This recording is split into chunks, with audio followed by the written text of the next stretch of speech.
So ni nyaka igol osuru moro madhi housing fund men 3% of your salary. Ma to koro gima kora jogo ni en mandatory. Yani ok en gimo nyisi ni itimo ni voluntarily. Kowe mano yudo ka tax midhi medo on petroleum products bende dhi medo from 8% to 16%.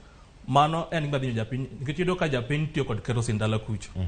To korka weche mag housing fund bende ne jawinjo yudo ka samoro ng'ato onge kod ot, ng'ato onge kod rentals, to ng'ato dak mane od dala kucho.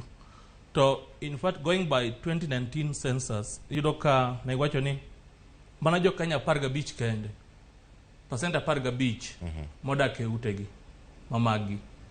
Koro manyiso ni gini ko kele ndiyo to dhinyo japiny man kod nyalo wacho ni ng'ama middle class kae, nikech yudo ka ng'eny joma ni dala kucho kata mane kor gwenge kucho to kod udi magi timang ma chikni nyalo konyo gigo.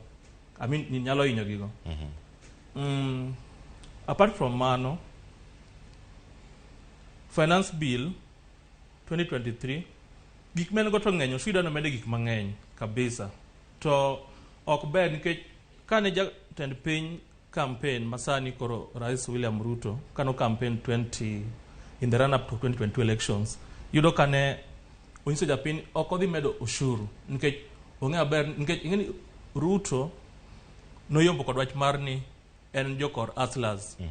Joma timang hustlers nyalo keto nang mago jok ma yuto gine piny. Jok ma yuto gine piny. Yeah.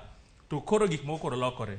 Koro emomiyo Raila bende wacho ni okay, en koponi gini dhi tim to dhi kwero MPs mag Azimio mondo kik timang'o